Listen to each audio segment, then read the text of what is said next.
हाँ जी, नमस्कार साथियों, आपके अपने इस प्यारे से चैनल आरडीएस परिवार में स्वागत है। इस क्लास में हम देखेंगे साइंस का बायोलॉजी है और यह पार्ट मेरा 4 है। अगर मेरा आपने पिछला वाला क्लास नहीं देखा है तो प्लीज़ आप जाकर पार्ट 1, 2, 3 करके आइए, फिर आप 4 करिएगा, ठीक है। और हमने जो प्रश्न लाया है काफ़ी बेहतरीन प्रश्न है। आइए देखते हैं हमारा 31 नंबर प्रश्न क्या बोलता है। 31 नंबर प्रश्न है कि गर्भ निरोधक की विभिन्न विधियों कौन कौन सी हैं। जो विधियां हैं वह कौन कौन सी है, मतलब गर्भ निरोधक को कौन कौन सी विधियों द्वारा हम कम कर सकते हैं। अर्थात अगर जनसंख्या बढ़ जाए या सबसे ज़्यादा जनसंख्या के लिए कहा गया है, अगर जनसंख्या बढ़ गया है तो इसको अगले पीढ़ी में, अगले जैसे हमारा जो आने वाले वंश है उनको कैसे बताया जाए कि जनसंख्या को आप बरकरार रखिए, कम रखिए। तो इसको कौन कौन सी विधियाँ वो आ सकती हैं आपको बताना है। प्रश्न यही कह रहा है, प्रश्न कह रहा है। तो यहाँ हम लिखेंगे कि गर्भ निरोधक के आंसर आप लिखिएगा कि गर्भ निरोधक की विभिन्न विधियाँ निम्नलिखित हैं।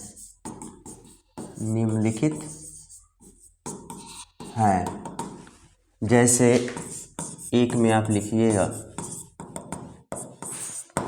आप देखिए गर्भ निरोधक को कैसे रोक सकते हैं यह आपको बताना है। तो सबसे पहले लिखिएगा पुरुषों के लिए, देखिए पुरुषों के लिए कंडोम का प्रयोग कर सकते हैं। स्त्रियों के लिए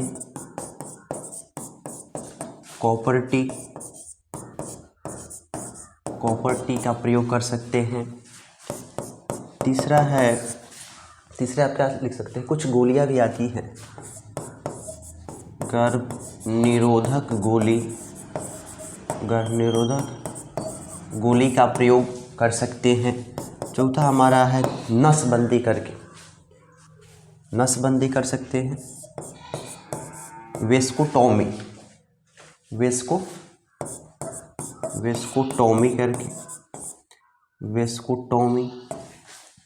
और पांचवा देखिए वेस्कोटोमी होता है, यह पुरुषों के लिए होता है। पुरुषों का जो नसबंदी होता है उसे वेस्कोटोमी बोलते हैं और स्त्रियों के लिए ट्यूबोटोमी बोलते हैं। ट्यूबोटोमी बोलते हैं।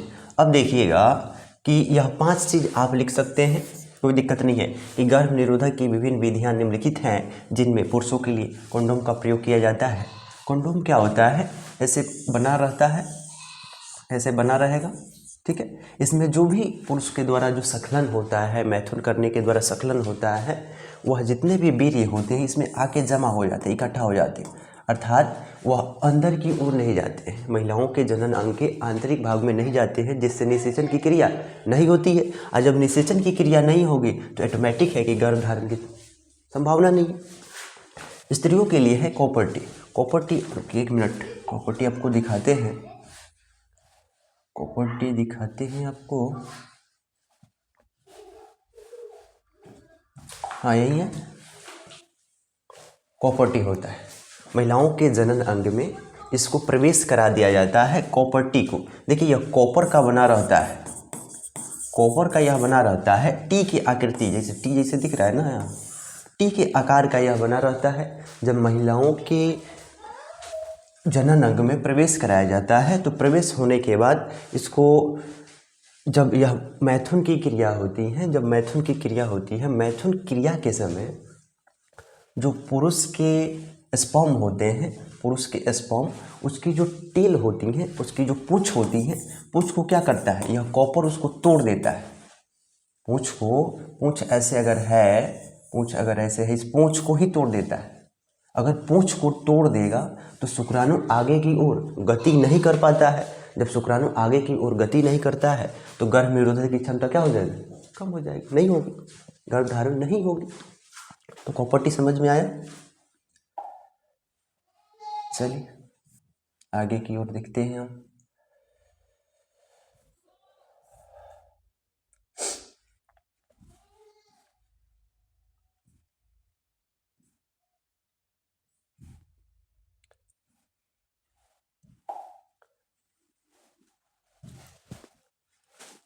तो कॉपर आपको समझ में आ गया। इस आकृति टी आकृति का ही रहता है, टी आकृति का रहता है, जो शुक्राणु के पूंछ को क्या करता है, तोड़ने का काम करता है, जिससे शुक्राणु आगे की ओर गति नहीं कर पाते हैं और वह वहीं पे उनकी समाप्ति हो जाती है और गर्भधारण की क्षमता नहीं होती है। कुछ रासायनिक विधि में गर्भ निरोधक गोलियां भी आई हैं आज मार्केट में, तो गर्भ निरोधक गोली का भी प्रयोग करके हम इसको रोक सकते हैं। गर्भ निरोधक को क्या कर सकते हैं, रोक सकते हैं। कुछ गोलियों का नाम आपको अगर बता दे तो माला डी अभी चल रहा है और सहेली करके कुछ गोलियां चल रही हैं अभी। वेस्कोटोमी जो होता है, पुरुषों को नसबंदी कर दिया जाता है। यहाँ से वृषण से शुक्राणु का निर्माण होता है और जिससे शुक्राणु बन के निकलता है उसी चीज़ को क्या किया जाता है, काट दिया जाता है। वेस्कोटोमी होता है। और ट्यूबोकोटोमी होता है, महिलाओं के लिए होता है। ठीक है, मेरे ख्याल से आपको समझ में आ गया होगा। चलिए लिखिए, लिखना शुरू कीजिए। 1 मिनट सॉरी।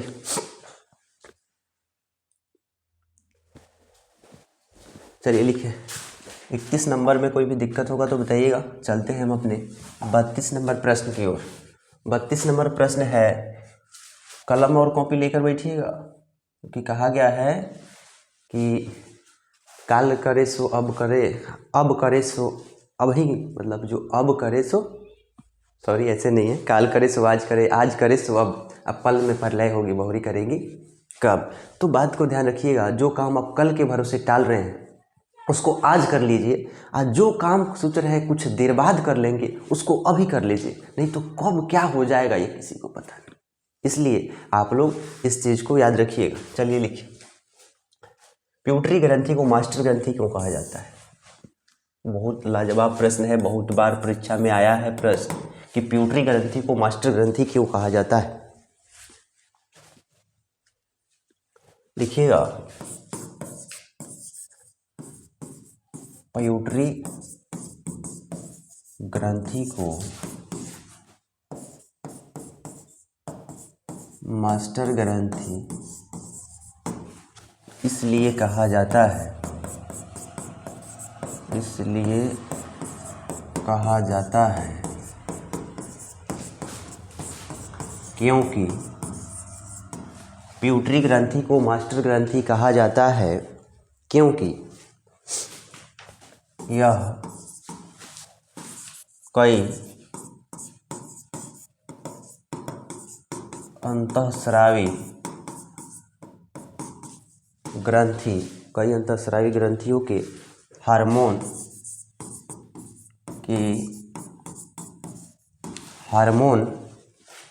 का उत्पादन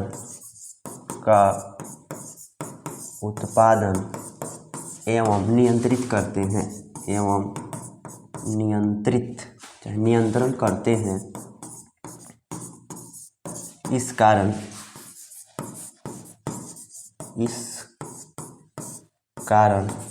इन्हें पीयूष, 1 मिनट,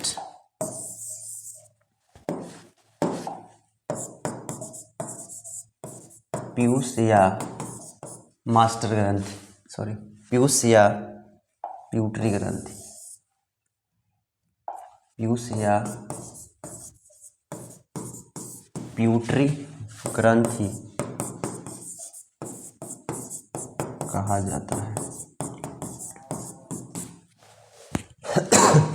सॉरी, अब बहुत दिन आपका परीक्षा नहीं रह गया है, आज से 10 से 12 दिन परीक्षा है। इसमें अगर आप कहते हैं कि आज नहीं कल पढ़ लेंगे, कल नहीं, मतलब ऐसे करके अगर पढ़ाई अगर कहते हैं, सोचते हैं, अगर आप में ऐसा गुण है तो प्लीज़ छोड़ दीजिए। 15 दिन और है बचा है, जो भी टाइम है इसमें मन लगा के पढ़ने की कोशिश कीजिए और आराम से घर पे बैठिए, कहीं जाने की ज़रूरत नहीं है। 15 दिन मन लगा के पढ़ लीजिएगा, आपका रिजल्ट अच्छा आएगा। चलिए लिखिए, प्यूटरी ग्रंथि को हम ऑब्जेक्टिव के रूप में अगर पूछता है तो पीयूष ग्रंथि ही प्यूटरी ग्रंथि होता है। तो प्यूटरी ग्रंथि को मास्टर ग्रंथि कहा जाता है क्योंकि यह बहुत सारी ग्रंथियों का, हार्मोनों का उत्पादन भी करता है और नियंत्रण भी करता है, इसीलिए इसे कहा जाता है प्यूटरी ग्रंथि या पीयूष ग्रंथि। आप अगर लिख सकते हैं 32 नंबर आप लिखिए। उम्मीद करते हैं यह प्रश्न आपने लिख लिया होगा। चलते हैं अपने 33 नंबर प्रश्नों की ओर। 33 नंबर मेरा प्रश्न क्या बोल रहा है, यहाँ हम आते हैं। प्लेसेंटा क्या है, इसका क्या कार्य है? प्लेसेंटा क्या है, इसका क्या कार्य है? लिखिएगा, प्लेसेंटा, प्लेसेंटा गर्भावस्था के दौरान, गर्भावस्था के दौरान, गर्भावस्था के दौरान शिशु को माता के, शिशु को माता के, शिशु के माता को शरीर से जोड़ने वाला, शरीर से जोड़ने वाला, शरीर से जोड़ने वाला नाल ही, नाल ही प्लेसेंटा या अपरा कहलाता है। प्लेसेंटा होता है कि गर्भावस्था के दौरान जो शिशु को माता के शरीर से जो जोड़ने वाला नाल होता है वही प्लेसेंटा कहलाता है। आपको चित्र से दिखाते हैं प्लेसेंटा, चित्र के माध्यम से आप प्लेसेंटा देखने की कोशिश कीजिएगा। देखिए, जैसे यह चित्र है, यह चित्र को समझिए। अगर एक छोटा सा बच्चा अपने माँ की भ्रूण में जब बच्चा पलता है तो सोचिए कहाँ से उसको भोजन मिलता होगा, कहाँ से उसको एनर्जी मिलता होगा, अपना अपशिष्ट पदार्थ कहाँ त्यागता होगा। तो सेम अपशिष्ट पदार्थ जो प्लेसेंटा होता है, प्लेसेंटा यहाँ देखिए ऐसे बना हुआ है, प्लेसेंटा इसके नाभि से जुड़ा रहता है, इसके नाभि से ऐसे जुड़ा है, नाभि से जुड़ा है ना, ऐसे अंदर की ओर से जा रहा है। तो देखिए नाभि से जो जो चीज़ जुड़ा है वही चीज़ प्लेसेंटा से जुड़ा रहता है। अब प्लेसेंटा क्या करता है, इनको अपना पोषक पदार्थ मतलब देने में मदद करता है प्लेसेंटा।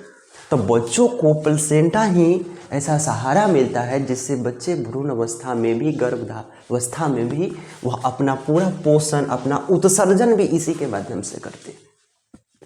अब मान लीजिए छोटा बच्चा अगर पेट में है तो सब तो काम प्लेसेंटा का करता है, लेकिन जब बाहर आ जाए तो बाहरी वातावरण से काम करेगा। लेकिन अंदर के लिए देखिए माँ कितना दुख दर्द सहकर इस बच्चे को जन्म देती है, फिर आगे आकर बच्चा उनके साथ, हम देखते हैं बहुत ऐसे बच्चे मिलते हैं जो अपनी माँ का वैल्यू बहुत कम करते हैं। तो थोड़ा सोचिएगा, अपने खून से आपको सिंच रही है, आपने जो उत्सर्जन किया प्लेसेंटा के माध्यम, अपने खून से आपको वह सिंच रही हैं। आप बड़े होके उनके कहिएगा, अशब्द भाषा का प्रयोग करिएगा, कितना खराब लगता होगा। सोच के देखिए, एक माँ 9 महीने अपने बच्चों को पेट में धारण करके फिर आपको कितना कठिनाइयों के बाद आपका जन्म होता है, और वह बच्चा बड़ा होकर माँ को अभद्र भाषा का प्रयोग करता है, उनकी कहना नहीं मानता है। तो मेरे ख्याल से ऐसे बच्चे का भविष्य उतना अच्छा नहीं होता है जो अपने माँ के प्रति ऐसे भाषा का प्रयोग करते हैं। चलिए खैर, अपने प्रश्न की ओर बढ़ते हैं। हमारा प्रश्न है 33 नंबर। प्लेसेंटा गर्भावस्था के दौरान शिशु को माता के शरीर से जोड़ने वाला नाल ही प्लेसेंटा या अपरा कहलाता है। यहाँ तक तो कोई दिक्कत नहीं। अब इसका कार्य क्या है, तो कार्य आपको बताए, आपको कार्य बताए हैं ना, लिखिएगा कार्य नंबर 1, पोषक पदार्थ को क्या करता है, पोषक पदार्थ प्रदान करता है, पोषक पदार्थ प्रदान करता है, पोषक पदार्थ प्रदान करता है, ऑक्सीजन भी प्रदान करता है, ऑक्सीजन प्रदान करता है,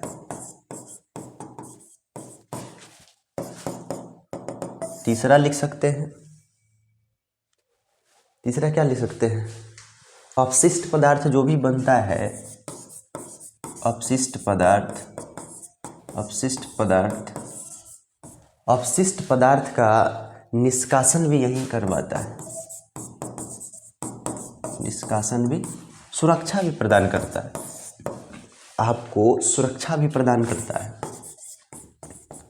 सुरक्षा भी प्रदान करता है।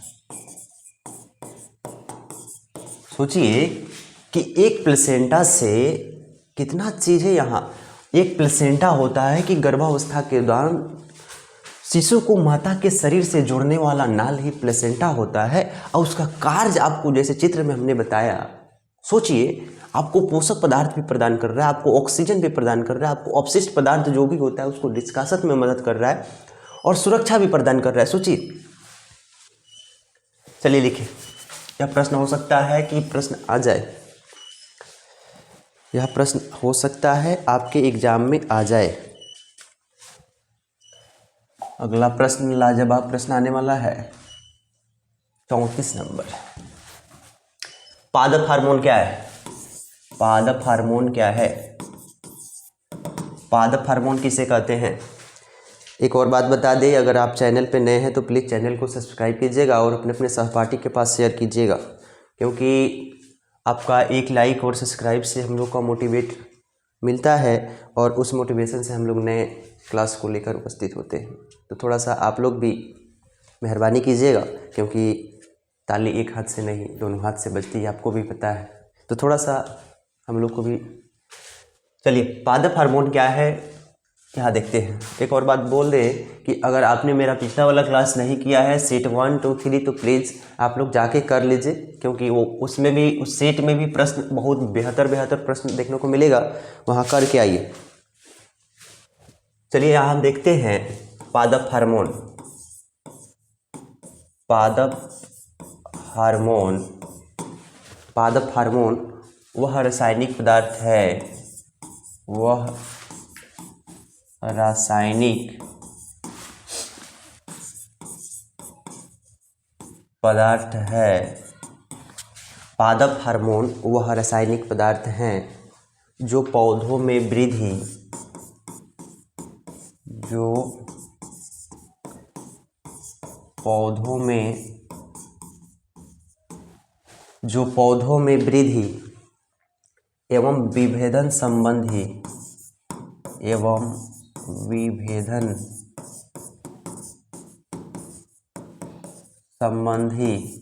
विभेदन संबंधी क्रियाओं का नियंत्रण करता है, क्रियाओं का नियंत्रण करता है, क्रियाओं का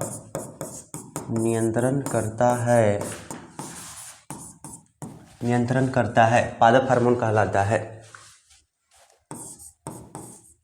पादप हार्मोन कहलाता है।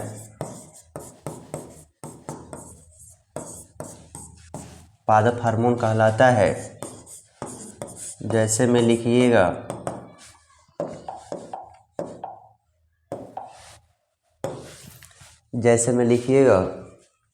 ऑक्सीजन,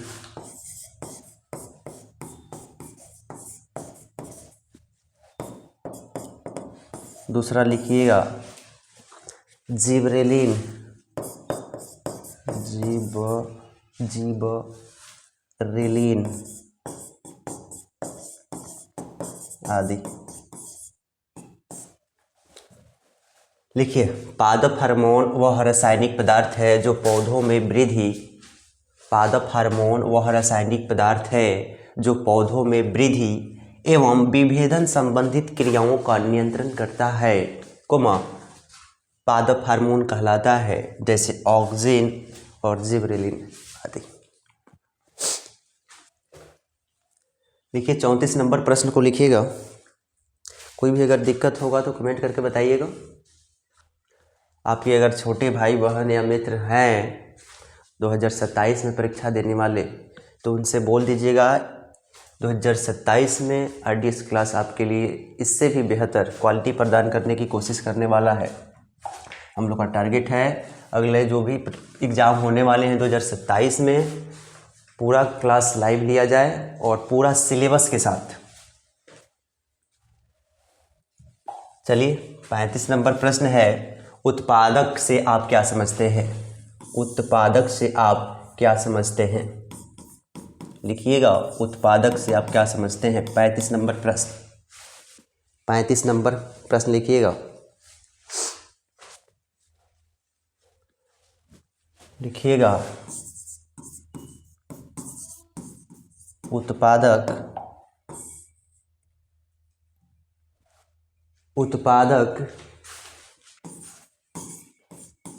वे जीव होते हैं,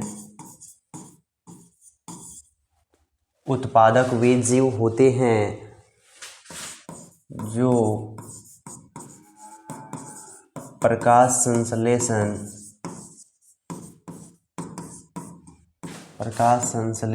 के दौरान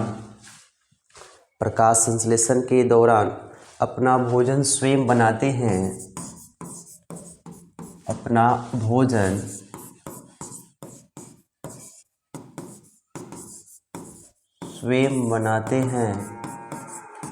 स्वयं बनाते हैं जिससे खाद्य पदार्थ का उत्पादन होता है, जिससे खाद्य पदार्थ का उत्पादन होता है। चलिए लिखिए, उत्पादक वे जीव होते हैं जो प्रकाश संश्लेषण के दौरान अपना भोजन स्वयं बनाते हैं जिससे खाद्य पदार्थों का उत्पादन होता है। 35 नंबर प्रश्न समझने में भी कोई दिक्कत नहीं आनी चाहिए, क्योंकि आप उस गांव से बिलोंग करते हैं जहां के किसान ही उत्पादक का कार्य करते हैं।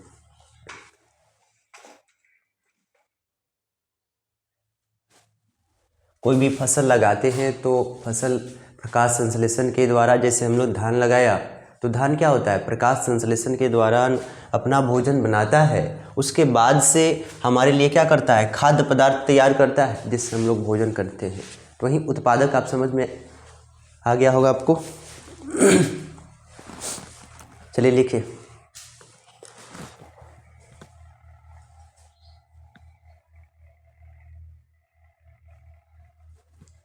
क्वालिटी बहुत अच्छा आ रहा है आज, क्वालिटी आज अच्छा आ रहा है।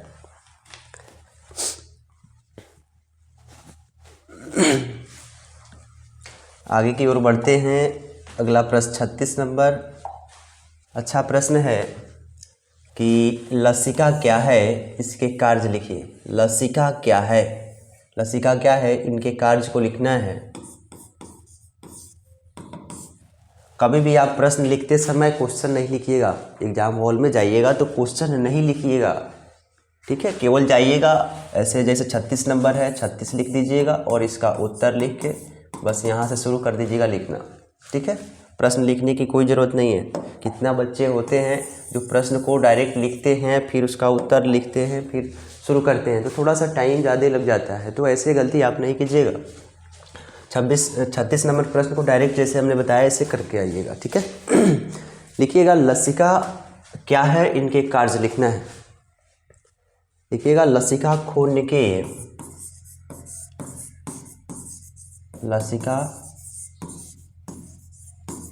के प्लाज्मा से बना होता है,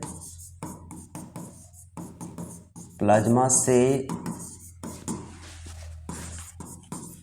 बना होता है। लसिका खून के प्लाज्मा से बना होता है जो कोशिका के बीच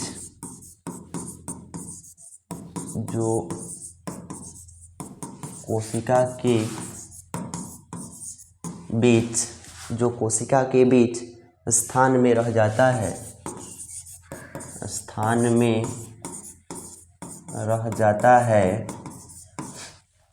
रह जाता है जो पानी, प्रोटीन, वसा,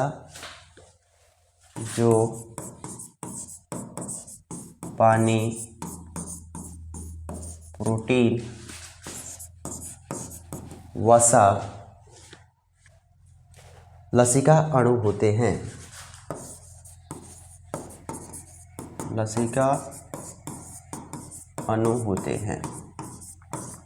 चलिए इतना लिखिए। लसिका खून के प्लाज्मा से बना होता है जो कोशिका के बीच स्थान में रह जाते हैं, जिनमें पानी, पेट्रोल, वसा, पानी, प्रोटीन, वसा, लसिका अणु होते हैं। इनके कार्य लिखना है। कार्य को कैसे लिखिएगा?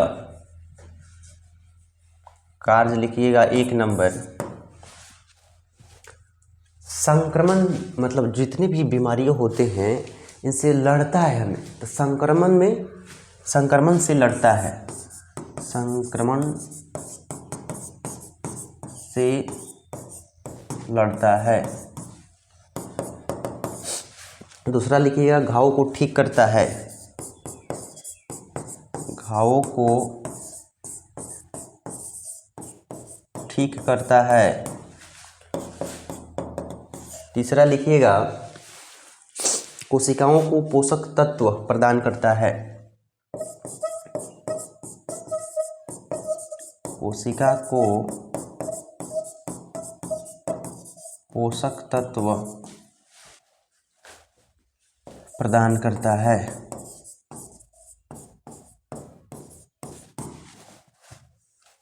लिखिएगा कार्य है कि संक्रमण से लड़ता है, पोषक तत्व भी पहुंचाता है कोशिकाओं को, घाव को ठीक करने में मदद भी करता है। चलिए 36 नंबर प्रश्न को आप लोग लिखिए। 36 नंबर प्रश्न आप लिखिए। हमारा जहाँ तक मानना है कि आप प्रश्न को लिख रहे होंगे और जो भी क्लास करा रहे हैं, क्लास करने के बाद आप लोग रिवीजन कर रहे हैं और याद कर रहे हैं, क्योंकि अभी का काम अभी कर लीजिए। अभी का काम अभी नहीं कीजिएगा तो फिर दिक्कत है, कल के भरोसे नहीं टालिए, नहीं तो कल किसने देखा। कल तो रोज़ आता है, कुछ बच्चे ऐसे मिलते हैं जो कल कर ले, कल जाते हैं ना ना ना अब ना, कुछ देर बाद कर लेते हैं, फिर पढ़ने जाते हैं, छोड़िए कल कर लेते हैं, फिर ऐसे करते करते परीक्षा भी बीत जाता है, फिर कुछ नहीं।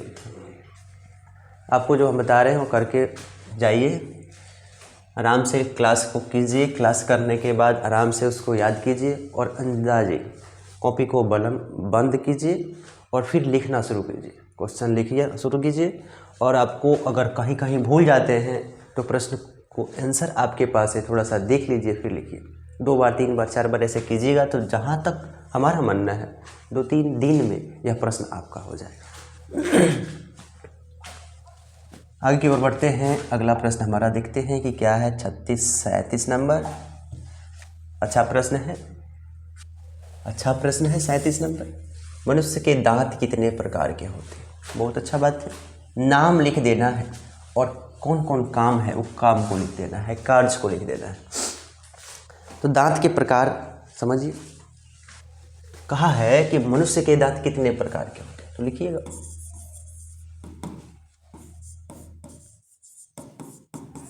मनुष्य के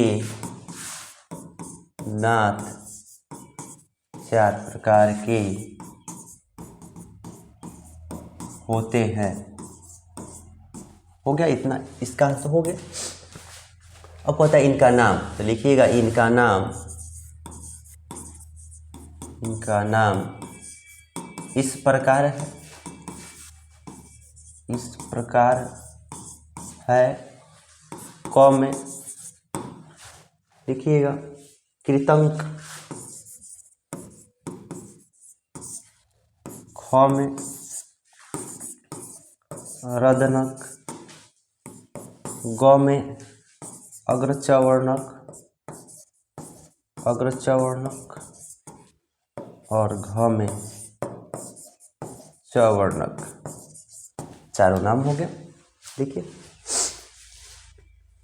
देखिए आपका इतना प्रश्नों का जवाब इतना है कि मनुष्य के दांत 4 प्रकार के होते हैं। मनुष्य के दांत 4 प्रकार के होते हैं। इनका नाम, तो इनका नाम कुछ इस प्रकार है, कृतंक, रदनक, अग्रचवर्णक और चवर्णक, कुछ इस प्रकार नाम। यहाँ तक हो गया। अब कहता है यहाँ से कार्य लिखे, मतलब इन दांतों का क्या क्या कार्य है ये लिखना है। यहाँ लिखिएगा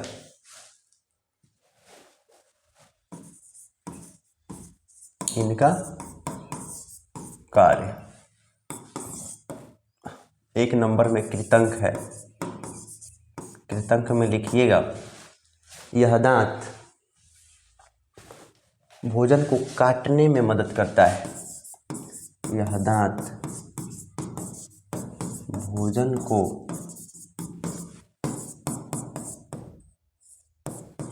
काटने में मदद करता है। अर्थात यह भोजन को काटने का काम कौन करता है? तीर्थंक करता है। भोजन को काटने का काम तीर्थंक करता है। जैसे आप लोग रोटी लेते हैं, काटते हैं, तो जो दांत से आप काट रहे हैं वही दांत ही क्या होता है? कृतंक होता है। दूसरा होता है रदनक। रदनक क्या करता है? यह भोजन को फाड़ने का काम करता है। फाड़ने का कार्य करता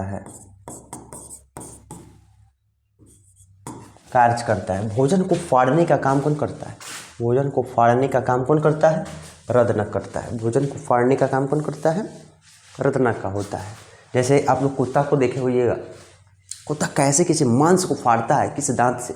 कोई भी दांत ऐसे नुकीला होता है, ऐसे करके। आपका भी दांत वैसे ही साइड का कुछ आगे वाला भाग चौड़ा चौड़ा होगा, उसके बाद का जो दांत होगा इस साइड में, इस साइड में भी काफ़ी पतला पतला नुकीला होता है। जब आप ईख को फाड़ते हैं, ईख को अगर नहीं फाड़े हैं तो जाइए गन्ना के खेत से ईख चुरा लीजिए। चुराना नहीं है ना तो बहुत डांट पड़ेगी। मांग लीजिए, अगर आपके पास खेत में है तो काटिए और फिर से फाड़ने का प्रयास कीजिए। जब आप फाड़िएगा तो आप बीच वाले दांत का प्रयोग नहीं कर सकते। फाड़ने के लिए यहाँ साइड का जो दांत, नुकीला दांत होता है, वही होता है आपका रदनक दांत। उसी से आप अपना ईख को फाड़ सकते हैं। ठीक है। ऐसा तो कोई बच्चा नहीं होगा जो बोरा को फाड़ता है, प्लास्टिक नहीं फाड़ता है। कुत्ता वगैरह जैसे लक्षण तो नहीं है, हमारा जहाँ तक मानना है नहीं होगा। चलिए तीसरा होता है अग्रचवर्णक। अग्रचवर्णक जो होता है यह भोजन को चबाने का चबाने का कार्य करता है। भोजन को चबाने का काम कौन करता है? अग्रचवर्णक। वही काम आपका 4 नंबर में चवर्णक का भी होता है। चवर्णक का भी काम यही होता है। आप लोग यही चीज़ इसमें भी लिख सकते हैं। भोजन को चबाने का काम यही करता है, पीसने का काम यही करता है। जब भोजन को हम काट लेते हैं, काटने के बाद क्या होता है? काटने के बाद चबाने का ले जाता है तो चौह के माध्यम से चबाते हैं। तो चौह का जो भाग होता है, नुकीला दांत के बगल में अग्रचवर्णक होता है। मतलब चौड़ा चौड़ा दांत होगा और चौह बोलते हैं हम उसे। और वही चौह के बगल में एक और चौड़ा चौड़ा दांत होगा, उसको भी चवर्णक ही बोलते हैं। वह दांत आपका पीसने का काम, चबाने का काम करता है। तो हमारा जहाँ तक मानना है, आप इस प्रश्न को लिख लिए होंगे। अगर नहीं लिखे हैं तो वीडियो को रोक लीजिए, फिर लिखने का आप क्या कीजिए? प्रयास कीजिए। छोटा हो जा रहा है, इतना ही प्रश्न देते हैं। लिखिए। इस प्रश्न में थोड़ा सा हम रुकते हैं। आपका लिखने का वेट कर रहे हैं, जल्दी लिखिए।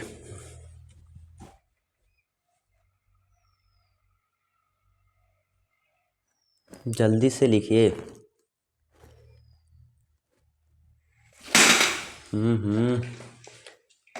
आज तो बहुत ठंडा भी आज बढ़ गया है। देखिए तो कुछ मौसम पहले ठीक था, लेकिन अभी जो मौसम का हाल है थोड़ा सा ठंडा बढ़ गया है इसमें। चलिए अगला प्रश्न देखते हैं क्या होता है। 38 नंबर प्रश्न भी बेटर प्रश्न है। और लैंगिक जनन क्या है? 38 नंबर प्रश्न कोई खास नहीं है, लेकिन देखिए लैंगिक जनन क्या है। आप जब जनन पढ़िएगा तो जनन 2 होते हैं, एक होता है लैंगिक, एक होता है अलैंगिक। लैंगिक में होता है कि नर एवं मादा की दोनों को मिलने की जरूरत होती है, जबकि इसमें या तो नर चाहिए या तो कोई एक अंग चाहिए, लेकिन इसमें दोनों का मिलना बहुत ज़रूरी है। तो लैंगिक वही होता है, अलैंगिक वही होता है। कोई दिक्कत? इसमें जो नर युग्मक शुक्राणु होते हैं और मादा युग्मक अंडाणु दोनों मिलते हैं, जिससे निषेचन की क्रिया होती है, वह लैंगिक होता है। लेकिन अलैंगिक में केवल एक जननांग या तो नर या तो नारी। चलिए हम आगे लिखते हैं इस प्रश्न को, कैसे लिखें।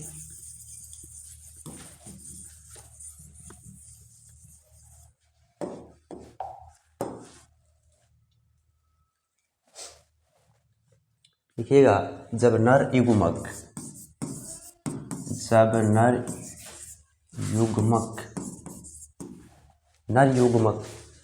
एवं मादा युग्मक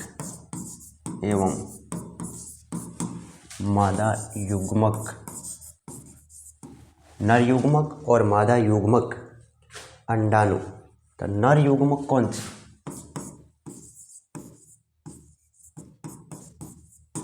जब नर युग्मक शुक्राणु एवं मादा युग्मक अंडाणु मिलकर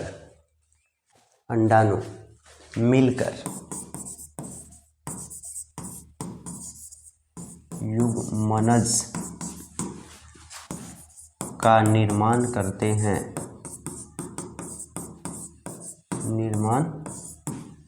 हैं कोमा लैंगिक जनन कहलाता है।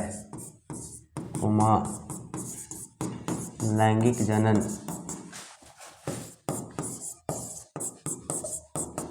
कहलाता है।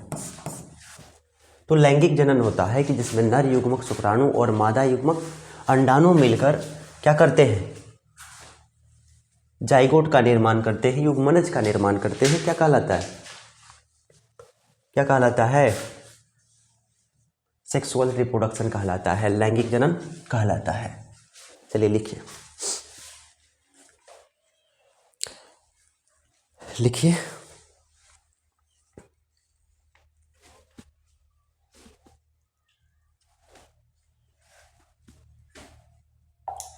आगे हम बढ़ते हैं। अगला प्रश्न हमारा है 39 नंबर, गर्भ निरोधक गोली के बारे में लिखिए। अगर आप गर्भ निरोधक गोली का प्रयोग करते हैं तो यह कैसे कार्य करता है शरीर में, मादा शरीर में, थोड़ा सा इस पर हम लोग चर्चा करेंगे।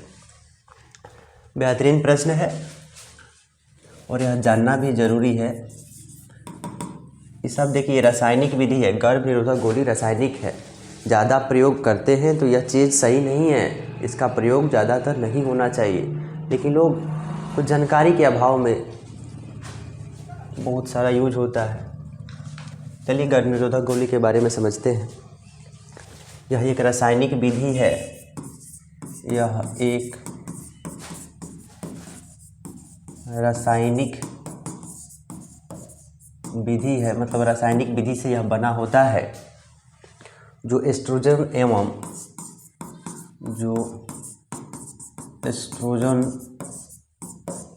एवं प्रोजेस्टेरोन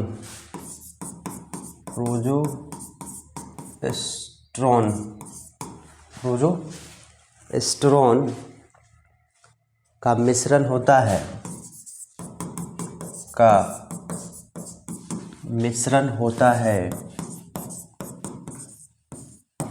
मिश्रण होता है जब महिलाएं इसका सेवन करती है। जब महिलाएं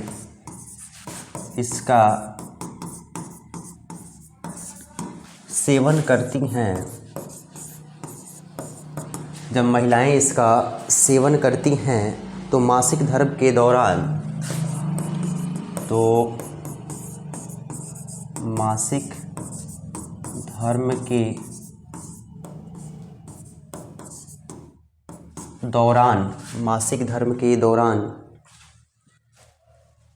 अंडे को निकलने से रोकता है।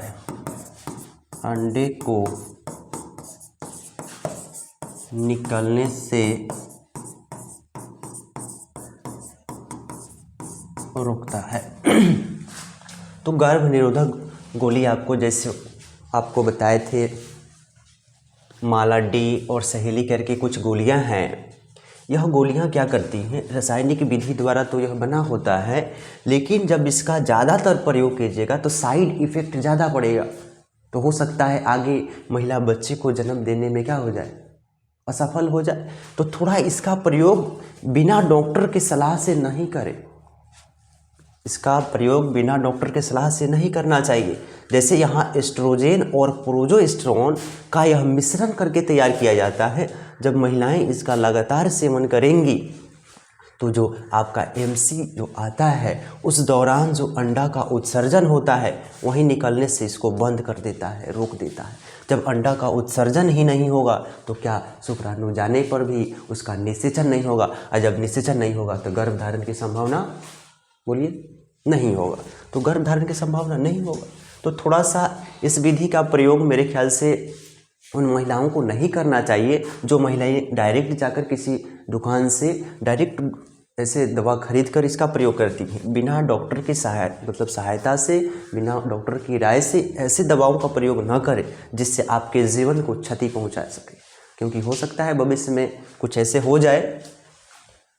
चलिए लिखिए 39 नंबर प्रश्न है और आज का हमारा लास्ट प्रश्न 40 नंबर प्रश्न। यह हमारा चौथा सेट है, इसके बाद हमारा लास्ट सेट 5वां आएगा। उसके बाद से यह बायोलॉजी का काम तमाम, हमारे ओर से काम तमाम हो जाएगा। आप 2026 में बैठ कर देखिए और जितने भी प्रश्न हमने बायो से कराया है लगभग आपका प्रश्न इन्हीं से देखने को मिलेगा। हमारा जहाँ तक सोच है, जहाँ तक विचार है, यह प्रश्न करके जाइए।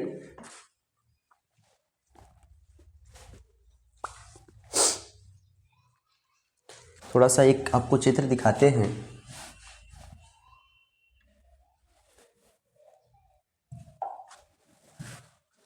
इस चित्र को देखिए, थोड़ा फ्रेश नहीं है फिर भी देखिए। मादा जनन अंग है। जब हम रासायनिक दवा का प्रयोग करेंगे तो यहाँ से जो अंडा का उत्सर्जन होता है यहीं बाहर नहीं आएगा, यहाँ तो नहीं आएगा, क्योंकि जब शुक्राणु इसके माध्यम से, योनि के माध्यम से प्रवेश करता है तो यहाँ आता है फिलोपियन ट्यूब में आता है। देखिए ध्यान से, फिलोपियन ट्यूब में आएगा शुक्राणु, यहाँ शुक्राणु आगे रुकता है, लेकिन जब इनसे अंडाणु आएगा तो अंडाणु आके निषेचन की क्रिया कहाँ करता है? फिलोपियन ट्यूब में करेगा। लेकिन जब आप रासायनिक दवा का प्रयोग करते हैं तो अंडाणु का उत्सर्जन ही नहीं होगा, अंडाणु निकलेगा ही नहीं, इसको रोक देता है। जब यहाँ आपका शुक्राणु आएगा तो जब अंडाणु ही नहीं आएगा तो निषेचन की क्रिया तो होगा ही नहीं। यहाँ आपका तो फिलोपियन ट्यूब में वह तो दोनों मिला नहीं, जब नहीं मिलेगा तो गर्भधारण की संभावना नहीं हो सकती है। लेकिन इसका प्रयोग अगर लगातार कर दे तो हो सकता है जहाँ से अंडाणु का निर्माण हो रहा है वही चीज़ खराब हो जाए, हो सकता है। तो अगर ऐसे हो गया तो सोचिए आपका भविष्य खत्म। इसलिए